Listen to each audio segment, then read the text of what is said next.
Quand j'ai commencé à faire les photos de cette femme, je me suis dit: «Mais ça ne s'arrêtera jamais». Je photographie ma mère depuis 20 ans et je compte la photographier jusqu'à sa mort.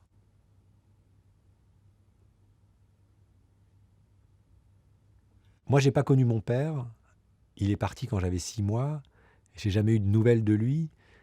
Ma mère a jeté d'ailleurs les lettres et les photographies quelques années après. Et au début, quand j'ai commencé la photographie, je détestais photographier ma famille.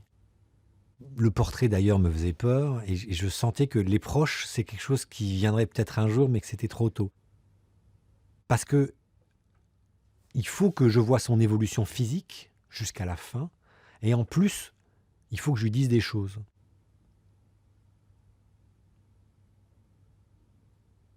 Cette série s'appelle La Muette parce qu'on ne parle pas beaucoup avec ma mère.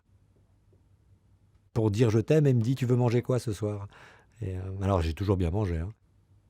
Mais je viens d'une famille alsacienne et protestante où le langage, c'est pas le rapport au monde qu'on a. Et c'est pas pour rien que j'ai choisi de devenir photographe. Parce que c'est bien une façon de parler, mais de parler dans un langage un tout petit peu décalé par rapport au langage traditionnel.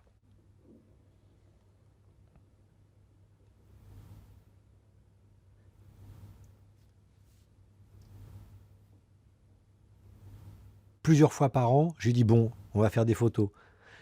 Elle se prépare ou elle se prépare pas. Et puis on se met dans un endroit, c'est toujours le même. En l'occurrence, on a 2 endroits. Et puis on essaye.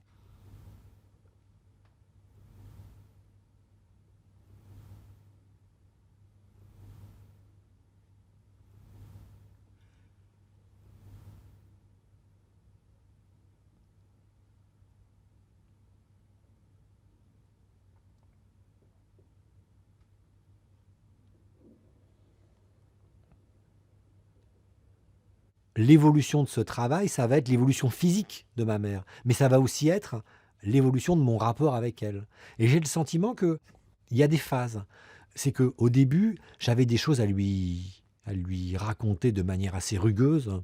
Et les images sont vraiment le résultat de ça, quoi. Et qu'à un moment donné, bah, nos rapports se sont pacifiés. Bah, c'est plus mou. Mais j'aime bien aussi cette mollesse. C'est difficile d'avoir une distance vis-à-vis de sa mère. C'est très compliqué, au fond, de parler de ces images, parce que sans doute que je suis bien trop près pour pouvoir avoir de la distance. J'ai toujours été sans concession dans mes photos. J'essaye de l'être dans la vision que j'ai de ma mère, mais il se trouve que c'est quand même ma mère.